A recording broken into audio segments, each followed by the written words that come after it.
हमने सुना आप एक बहुत ही शानदार और बहुत ही सराहनीय शुरुआत करने जा रहे हैं काशीपुर में। डॉक्टर राहुल भारत बच्चों के पीडियाट्रिक न्यूरोलॉजिस्ट हैं जो लंदन में कार्यरत हैं। वो 15 अगस्त को काशीपुर आ रहे हैं और हम फ्री कैंप का आयोजन कर रहे हैं, जिसमें जो बच्चे दिमागी या मानसिक किसी भी बीमारी से ग्रसित हैं वो हमारे सेंटर पे आ सकते हैं। उनका उस दिन निःशुल्क परामर्श और असेसमेंट किया जाएगा।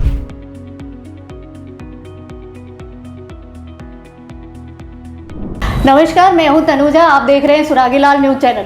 आज मैं मौजूद हूं एक ऐसी शख्सियत के साथ जिन्होंने एक सराहनीय कदम उठाया है, काशीपुर में पहली बार लेके आ रही है। और वो शख्सियत है जानी मानी चाइल्ड स्पेशलिस्ट काशीपुर की डॉक्टर नम्रता अग्रवाल। आइए जानते हैं डॉक्टर नम्रता अग्रवाल से क्या कुछ खास रीज़न है हमें यहाँ बुलाने का, हमारा उनके साथ यहाँ पे बातचीत करने का क्या मकसद है। Hello ma'am. नमस्कार, आपका बहुत बहुत स्वागत है सुरागीलाल न्यूज़ चैनल में। Thank you सुरागीलाल news. आपने मेरी इस शुरुआत को कवर किया और लोगों तक पहुंचाने का एक प्रयास कर रहे हैं। मैं डॉक्टर नम्रता अग्रवाल हूं, MBBS MD पीडियाट्रिक्स अलीगढ़ से करने के बाद पिछले 8 वर्षों से काशीपुर के पैगिया अस्पताल में कार्यरत हूं। हमने सुना आप एक बहुत ही शानदार और बहुत ही सराहनीय शुरुआत करने जा रहे हैं काशीपुर में स्पेशली, तो इसके बारे में कुछ बताइए। जी मैम, तो मेरी जैसे मैंने बताया 2019 से मैं काशीपुर में कार्यरत हूँ। अपनी इस प्रैक्टिस में मैं तरह तरह के पेशेंट्स को रोज़ देखती हूँ, एडमिट भी करती हूँ और उनका अपने तरफ से बेस्ट इलाज करने की कोशिश करती हूँ। इस दौरान मैंने कुछ इस तरीके के बच्चे देखे जो दिमागी रूप से बीमार थे, जैसे कि सेरेब्रल पाल्सी, जो बैठ नहीं पाते थे, चल नहीं पाते थे, बच्चों को दौरे पड़ते थे, या वो बच्चे जो दिमागी रूप से बनावटी तौर पे तो ठीक हैं पर उनका व्यवहार इतना अलग है, जैसे कि बच्चा आवाज़ देने पर सुनता नहीं है, बोलता नहीं है, वो कर सकता है जिस चीज़ को वो भी नहीं करता। तो उनके अभिभावक बहुत परेशान रहते थे। उनको प्रॉपर इलाज ना मिलने के कारण उन्हें बड़े शहरों में जाना पड़ता था और दूरी की वजह से वो इलाज या तो पूरा नहीं कर पाते थे या पैसे की वजह से उसे कराने में असमर्थ हो जाते थे। इस प्रॉब्लम को देखकर मैंने इस बारे में रिसर्च और बाकी लोगों से पूछना शुरू किया कि हमने क्षेत्र में और क्या कर सकते हैं। इसी सिलसिले में कुछ कॉन्फ्रेंसेस में मैं डॉक्टर राहुल भारत से मिली, जो कि एक बच्चों के पीडियाट्रिक न्यूरोलॉजिस्ट हैं। उन्होंने मुझे बताया कि ऐसा नहीं है कि इन चीज़ों का इलाज बड़े शहरों में ही संभव है, आप प्रॉपर ट्रेनिंग से अपने क्षेत्र में भी इस चीज़ का इलाज शुरू कर सकती हैं, जो मैं आज जीनियस लेन चाइल्ड डेवलपमेंट सेंटर के माध्यम से करना चाह रही हूँ। बताया कि हम स्पेशल बच्चों का इलाज यहाँ पे करेंगे, तो उसका इनिशियल स्टेज में कैसे आप कंफर्म करेंगे किस तरीके के बच्चों को यहाँ पे ट्रीटमेंट की ज़रूरत है?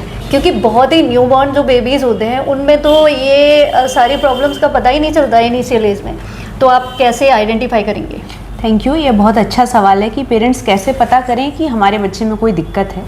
देखिए कि वो बच्चे हैं जो पैदा होने के बाद रोए नहीं या किसी वजह से नर्सरी में रहे और उनके साथ बीमारियां हुई, इन्फेक्शन हुए, शुगर कम हो गई और बच्चे वो रेगुलरली हॉस्पिटल आते हैं। उनके पेरेंट्स देखते हैं कि बच्चा 3-4 महीने का हो गया, अभी गर्दन नहीं संभाल रहा है, 6 महीने का हो गया, बैठ नहीं रहा है या साल भर पे चल नहीं रहा है। तो इस तरीके के बच्चे हम अपने सेंटर में देखते हैं, उनका असेसमेंट करते हैं और उनका अर्ली इंटरवेंशन स्टार्ट करते हैं।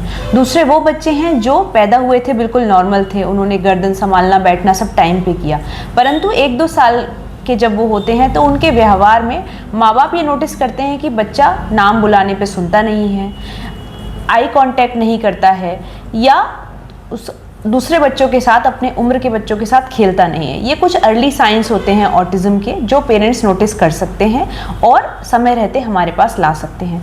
कुछ बड़े बच्चों में ये साइंस रिपीटेटिव एक्टिविटीज़, जैसे बच्चा एक जगह खड़ा होकर अपने हाथ झटक रहा है, अजीब अजीब तरीके की आवाज़ें मुंह से निकाल रहा है और एक ही चीज़ को बार बार किए जा रहा है और पेरेंट्स की बात नहीं सुनता, ज़ोर ज़बरदस्ती करने पर वायलेंट भी हो जाता है।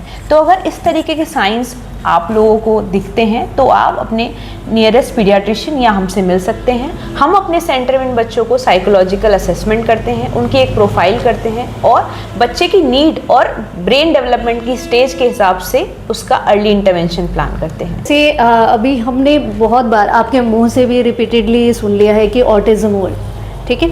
ये ऑटिज्म, क्योंकि नॉर्मली जो भी एजुकेटेड है ऑटिज्म के बारे में जानते हैं उनको तो पता है, ठीक है, लेकिन एक नॉर्मल कॉमन इंसान जिनको नहीं पता है, ज़्यादा एजुकेटेड भी नहीं है, तो वो ऑटिज्म को कैसे आइडेंटिफाई करें, इसके बारे में कुछ बताइए। जी, ये बहुत ही ज़्यादा इम्पोर्टेंट सवाल है कि ऑटिज़म है क्या।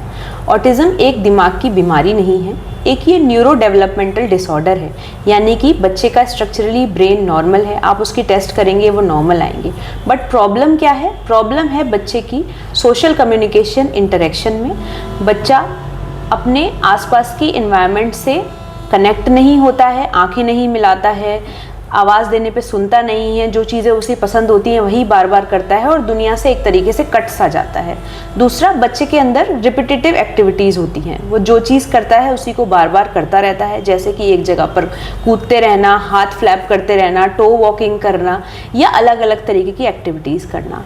बट अच्छी बात यह है कि इन बच्चों की मेमोरी बहुत अच्छी होती है, ये जिस चीज़ को पसंद करते हैं उसको एकदम एक्सट्रीम लेवल तक अच्छा कर देते हैं।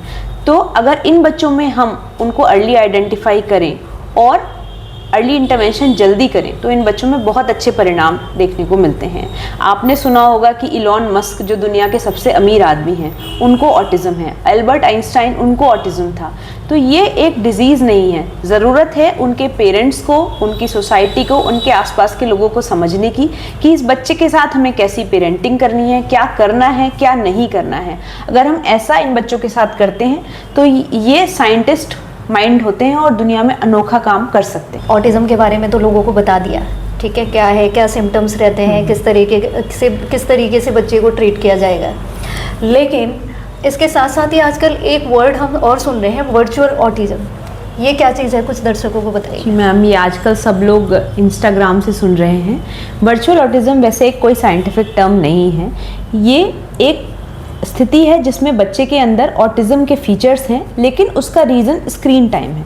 बच्चा स्क्रीन से इस हद तक जुड़ चुका है कि उसने बाकी दुनिया को इग्नोर कर दिया है और उसके अंदर ऑटिज्म जैसे फीचर्स आने लग गए हैं। बट ये डायग्नोसिस हम रेट्रोस्पेक्टिव बना सकते हैं, जैसे कि अगर किसी बच्चे में ऑटिज्म के फीचर्स थे और उसके अंदर स्क्रीन टाइम बहुत ज़्यादा था, हमने पेरेंट्स को समझाया, बच्चे का स्क्रीन टाइम कम किया और बच्चे के अंदर से जो ऑटिज्म वाले फीचर्स थे वो चले गए, तब हम कह सकते हैं कि ये वर्चुअल ऑटिज्म है। पर से वर्चुअल ऑटिज्म कोई बीमारी नहीं है। एक आखिरी सवाल मेरा रहेगा, वो ये रहेगा कि आप जैसे वर्चुअल ऑटिज्म के बारे में बता दिया है अपने लोगों को, तो पेरेंट्स को क्या कुछ एडवाइस देना चाहेंगी? जी मैम, मैं सबसे पहले पेरेंट्स को बोलना चाहूँगी कि अगर कोई गिफ्ट आप अपने बच्चों को दे सकते हैं तो वो अपना समय। आप बच्चों को महंगे गिफ्ट से अच्छा है उनको अपना समय दीजिए, उनके साथ समय व्यतीत करिए ताकि वो स्क्रीन्स में ना जाए, स्क्रीन्स की आदत ना हो उन्हें, उनके साथ खेलिए, उनको बच्चों के साथ मिलवाइए, उनके बचपन का ध्यान रखिए, अपना ध्यान रखिए, खुश रहिए।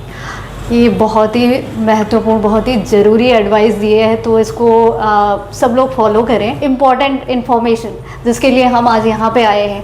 मैम, क्या कुछ खास आप इस 15 अगस्त को लेके आए हैं उसके बारे में बताइए। जी, क्योंकि ये बहुत सबसे इम्पॉर्टेंट न्यूज़ यही है कि जीनियस लेन चाइल्ड डेवलपमेंट सेंटर के जो फाउंडर हैं डॉक्टर राहुल भारत, बच्चों के पीडियाट्रिक न्यूरोलॉजिस्ट हैं जो लंदन में कार्यरत हैं, वो 15 अगस्त को काशीपुर आ रहे हैं और हम फ्री कैंप का आयोजन कर रहे हैं, जिसमें जो बच्चे दिमागी या मानसिक किसी भी बीमारी से ग्रसित हैं वो हमारे सेंटर पे आ सकते हैं।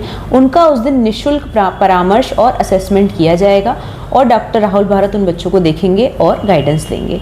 तो मेरा आप लोगों से सबसे अनुरोध है कि अगर आप इस तरीके के किसी बच्चे को जानते हैं तो घबराइए नहीं, निराश नहीं होइए, हमसे मिलिए, हम आपको बेहतर एडवाइस देंगे। Thank you. जैसे कि मैम से हमने बहुत सारी इन्फॉर्मेशन ली ऑटिज्म के बारे में और उसके बारे में, और इन्होंने जो एक सराहनीय पहल की शुरुआत की है, इसके चलते अगर आप लोगों के भी आसपास में या जान पहचान में कोई भी ऐसा बच्चा हो जो ऑटिज्म से ग्रसित हो, या फिर कोई भी ऐसा बच्चा हो जिसको आपको लगता है हेल्प की ज़रूरत है, तो प्लीज़ कांटेक्ट करें और उस कैंप में, फ्री कैंप में ज़रूर आएँ। नमस्कार, मेरा नाम रंजना चानिया है, मैं यहाँ पर साइकोलॉजिस्ट हूँ।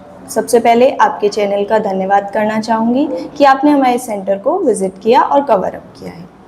जीनियस लेन चाइल्ड डेवलपमेंट सेंटर के बारे में बताना चाहूँगी।